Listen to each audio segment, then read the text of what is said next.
My name is Cindy Michaels. I am the Assistant Director for Ballet North Texas.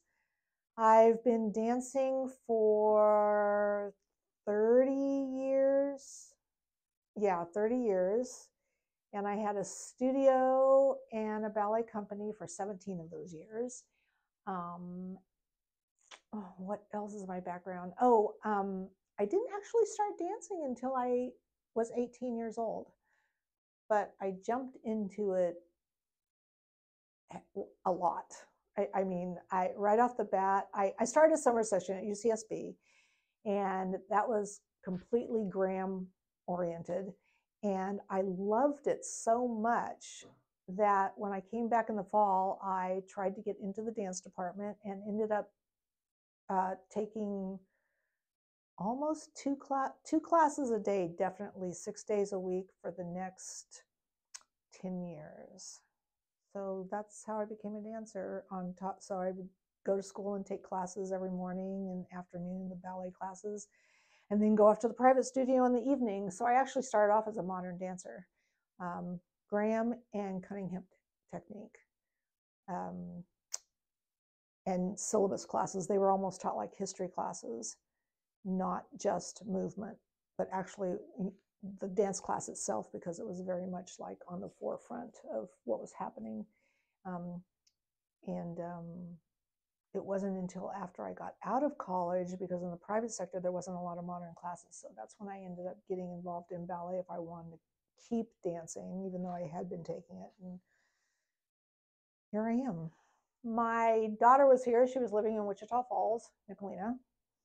And they were supposed to move to Seattle because that's where we were at the time after Dylan got out of the military. And then they decided to go ahead and stay in Texas.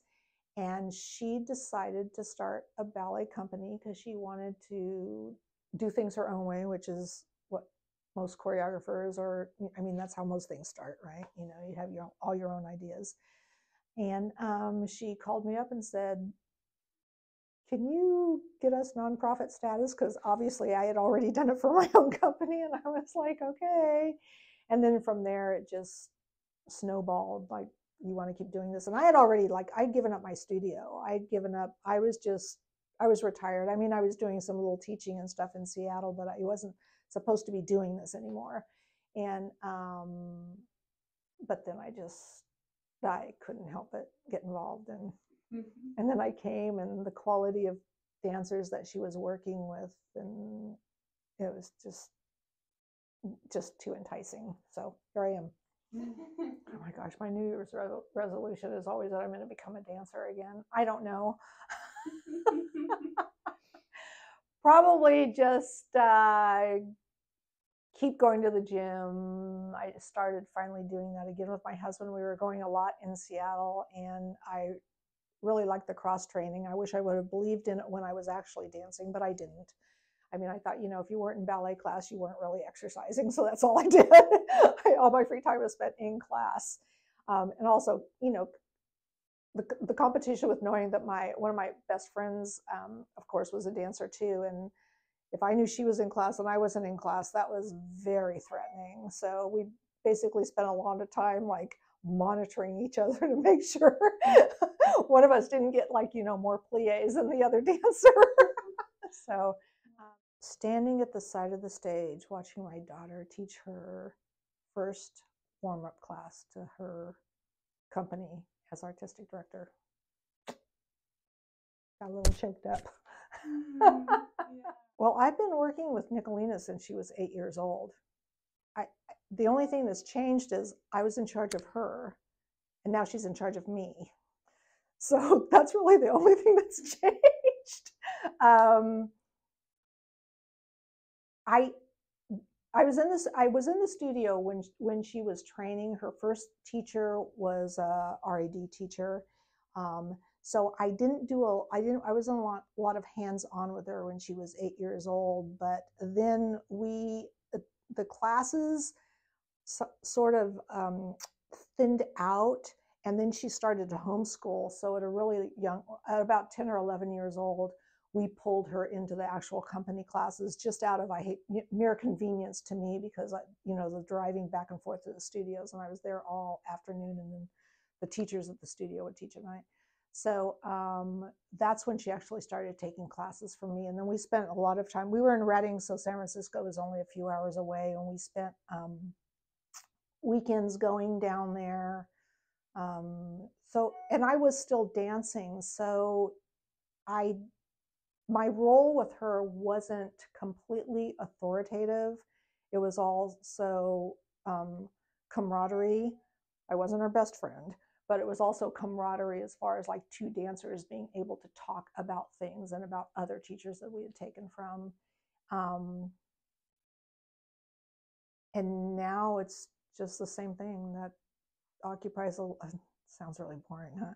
Sounds really occupies a lot of our time. We're like dissecting and analyzing dancers and dances and technique and timing issues, and I don't know, just keep talking about the same stuff all the time. I like it.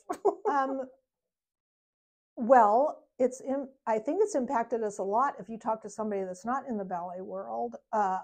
For me, I don't really notice it, but I did have a girlfriend of mine who was involved in Nutcracker one year, and she, the next year I wanted her to be involved in it. Now, mind you, she's running the studio. I gave her my old studio. But at the time she said, you know what, I can't get my house decorated for Christmas, and I have to make all this food, and my family's coming. And I was like, gosh, I've never had a problem with that. And she said, Cindy, that's because your whole entire family is at the Nutcracker. So how it's impacted us is that my whole family, including my son, who was in the show for a while, and then he started working backstage, and my husband, who builds the set, and Nicolene was dancing, and I was dancing, and Sade was dancing. And Christmas started in September, just like it does for every dancer, I think, in the whole entire world. But whole entire world. And we're all in the studios and all in the theater together. And I think the person that probably impacted the most is Nicolene's husband. When they had Scarlett, her birthday, unfortunately, is the 6th of December. And that's either when the rehearsals are really getting intense, or you're actually in the theater. And I think for the first 5 years, Nicolene was guest appearing, and since he worked, she had to bring Scarlett with her. So for the first 5 years, Scarlett didn't have a birthday party with her dad. It was always over the phone. But yeah, for me, the Nutcracker is an entire family experience. Yeah. So yeah, I guess I'm lucky. Well, I think the benefits from dancing here are it is a smaller company. We don't really have it's all star, no star right now. And when I say that, I mean that there's no dancers designated as principals, soloists, or core. I mean, we do have a little bit of a ranking system. We have company members, we have apprentices, and we have trainees. But everybody, that doesn't necessarily have to do with your casting. And I guess it's kind of like that in bigger companies too. I mean, you never know when somebody's going to like drag you out of the core. Like a lot of people have gotten their starts that way, like Darcy Kistler, Sylvie Gilliam, just spotted and pulled up to the front. But you do a lot of dancing because your parts are usually covered by one person or another, whatever logistics we can do as far as casting and changing costumes and things like that. But the chances are that you will be cast in more than one part. You won't be sitting around, and if you're not cast, you're supposed to be understudying. And I just think, I mean, this is our 5th year, but still, it's like, I think it's fun to be on the ground floor of something. The founding company members are, for the most part, still here, and there's a lot of one-on-one. You're certainly not segregated from the administration at all. This year we're featuring all female choreographers. The Nutcracker, of course, wasn't a problem because it's Nicolina Lawson's creation. Our Love Notes is featuring a dancer that was with us for one season, I believe, and now she's down in San Antonio working with a company that we're really close with. And just like with us, her director called us up and said, hey, she did some choreography and we like it. We think you need to look at some of her stuff. And so we brought her up, and sure enough, she created a piece on the company, and I think it's going to be really beautiful. And then we have Tony Pimble coming, who is more of a nationally known choreographer, whereas Hannah, the one that I just mentioned, she's more an emerging choreographer. I think we could call her that. But Tony Pimble's coming and setting a piece that Nicolina was involved in when she was living in Alaska. Midsummer Night's Dream. Well, that's going to be a lot of original choreography, all original choreography. Of course, we're not going to change the story, and I think we're doing it in the format of Midsummer Night's Dream. There's also another version called The Dream where they don't actually go into the wedding or the last act scene, but I think we're doing the one that was put together by Balanchine when Suzanne Farrell was dancing. Well, they can look forward to the character Puck, who, if he does his job right, will probably steal the show.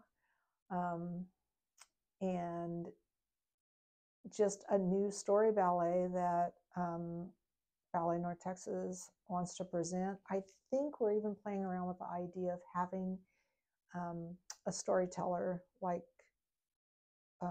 with ballet, I'm thinking of Peter and the Wolf. Peter and the Wolf, yeah. Mm-hmm. So we might have some narration there, and that'll be really nice for our sensory friendly performance. Let's see, what else were we thinking about doing? Actually using some actors to play some of the parts, and a little bit of narration because of Shakespeare's story. Because this is, I mean, it's a typical plot line that there's a problem, there's chaos, and then the problem is solved. And I think there's, I'm going to say, let's just say there's two stories going on at once. There's the story and the fighting between the gods and the fairies, the gods and goddesses, and then there's things going on with the humans too.